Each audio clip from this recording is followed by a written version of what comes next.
ধানমন্ডিতে 7 মসজিদ রোডে হচ্ছে এই নতুন রেস্টুরেন্টটা ওপেন হয়েছে, যেটার নাম জোলিও। রেস্টুরেন্টের থিম নিয়ে আমরা খুব কনফিউজ ছিলাম, একদিকে কাউবয় থিম আর একদিকে আবার কফি।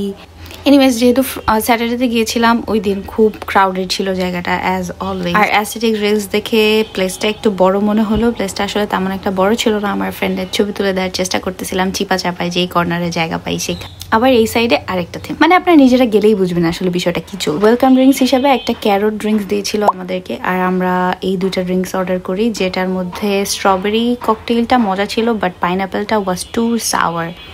আর গার্লিক মাশরুমটা খেতে মজা হলেও পোর্শন সাইজ দেখে আমরা অবাক হয়ে গেছি, বিকজ 380 টাকায় এই কয়টা। এরপর অ্যাপেটাইজার্স থেকে আমরা আরও অর্ডার করি ক্রিম অফ মাশরুম, আর তারপরে মেইনস থেকে আমরা অর্ডার দিয়েছিলাম আলফ্রেডো পাস্তা।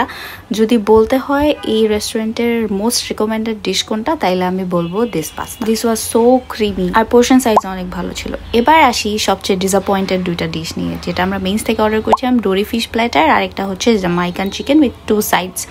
ডোরি ফিশ প্ল্যাটারটা খাওয়া গেলেও এই জামাইকান চিকেনটা আমরা খেতেই পারিনি, এটার চিকেনটার কোনো স্বাদ ছিল না। আর স্ম্যাশ পটেটোটাও মনে হয়েছে যে জাস্ট মিল্ক আর আলু দিয়ে ব্লেন্ড করে রেখে দিছে।